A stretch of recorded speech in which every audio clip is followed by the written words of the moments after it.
Cabai hijau utuh kayak gini dimasak, ini tuh teksturnya dia jadinya lembut, terus juga nggak terlalu pedas.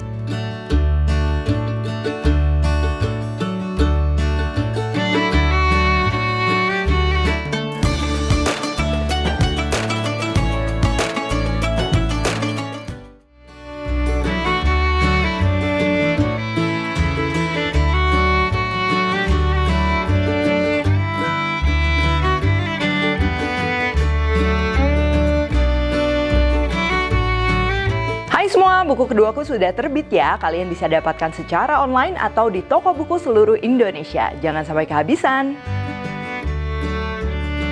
Halo, welcome back to my channel, Devina Hermawan. Hari ini kita akan bikin tumis cabai hijau ya. Ini kita akan masaknya khas Sunda atau khas Jawa Barat. Ini cocok banget buat lauk nasi ya, misalnya nasi timbel, nasi rames, atau bisa juga untuk ketupat lebaran ya. Walaupun bahan dasarnya cabai hijau, tapi tenang aja, nggak akan terlalu pedas ya. Kalian bisa coba, cita rasanya ini unik dan pastinya gurih. Untuk bahan utamanya pastinya cabai hijau ya. Di sini aku pilih cabai hijaunya dia yang permukaannya tuh nggak mengkilap. Bisa cabai hijau Tanjung atau yang butek, karena menurut kalau misalnya yang mengkilap itu biasa si kulitnya dia lebih kasar. Untuk cabai gendot ini pastinya jauh lebih pedas dibandingkan cabai hijau ini. Jadi kalian mau pakai dikit atau misalnya mau di skip itu masih bisa ya. Untuk bumbu halus kita akan perlu bawang putih, bawang merah, kemiri, lalu di sini aku tambahin kencur. Kalau misalnya kalian lagi nggak ada kencur, boleh di skip nggak apa-apa, bakalan tetap enak. Cabai rawit hijau, terasi, dan juga kunyit. Untuk bahan lainnya kita akan pakai daun salam, daun jeruk, lengkuas, gula merah, dan juga kecap manis. Oke, yang pertama kita akan proses, ini kita akan bikin dulu bumbu dasarnya ya. Di sini aku akan haluskan menggunakan blender. Di sini tinggal kita gabungin aja bawang putih, bawang merah, cabai rawit, kemiri, kencur, terus juga terasi, dan juga kunyit ya. Terus ini aku akan blendernya menggunakan minyak.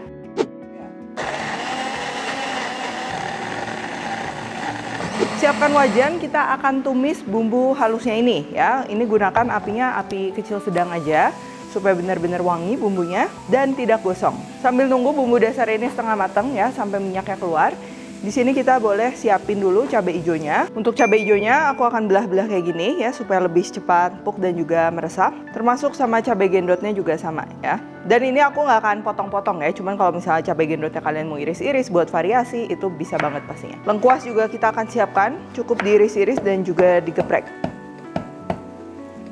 Nah, kalau udah seperti ini bumbu dasarnya, ini kita bisa masukkan lengkuas, daun salam, dan juga daun jeruk. Dan kita akan tumis lagi sampai benar-benar wangi.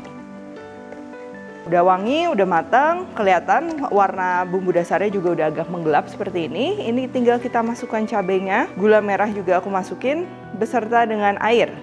Kita akan masak cabai hijaunya ini ya, jangan lupa supaya rasanya lebih meresap, kita bumbuinnya juga sekarang. Ini aku kasih garam, lalu kasih penyedap atau bisa juga pakai kaldu bubuk. Lalu terakhir tinggal kita masukkan aja kecap manis. Ini buat warna ya, kita nggak akan pakai terlalu banyak. Tadi kan udah pakai gula merah juga soalnya. Aduk rata dan boleh dicicipin sekarang ya. Jadi kalau misalnya ada yang kurang asin atau kurang gurih, ini boleh ditambahin sekarang supaya nanti rasa dari cabainya juga benar-benar meresap.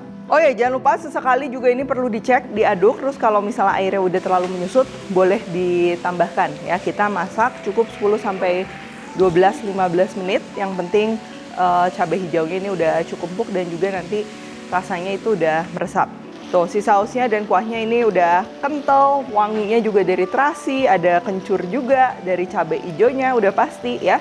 Nah, untuk style yang aku bikin ini yang khas Sunda, ini biasanya memang nggak pakai santan. Beda sama opor cabai hijau ya, dia lebih berkuah, bersantan, dimakan sama nasi atau buat tambahan ketupat lebaran ya. Karena cita rasanya ini yang unik, wanginya unik juga, itu bakalan cocok banget, gurih. Kalian bisa cobain.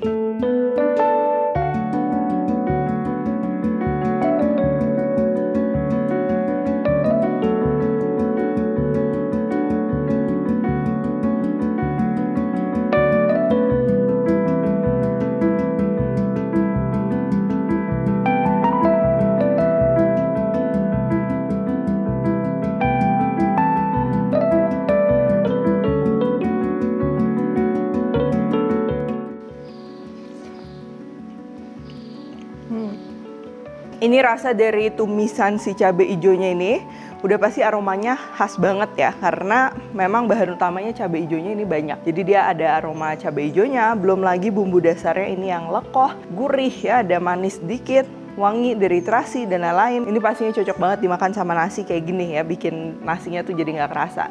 Selain itu juga buat tambahan ketupat lebaran, bisa banget ya. Terus ini juga kalau kalian mau simpen di kulkas, disimpan semalaman, itu dia bakal meresap lagi, nanti tinggal diangetin. Nikmat banget. Terus juga mungkin yang belum pernah cobain ya cabai hijau utuh kayak gini dimasak. Ini tuh teksturnya dia jadinya lembut, terus juga nggak terlalu pedas ya karena udah kita masak. Termasuk cabai gendotnya juga. Biasa kalau cabai gendot dimasak sebentar itu kan dia pedas banget ya. Nah ini pedasnya tuh dia udah agak berkurang. Jadi bisa banget buat dicobain ya. Oke kalau gitu, thank you for watching. Jangan lupa kalau Recook tag Devina Hermawan @devispendi di Instagram. Like, subscribe, share, dan jangan lupa juga komen di bawah ini. Stay tune terus and see you in the next video.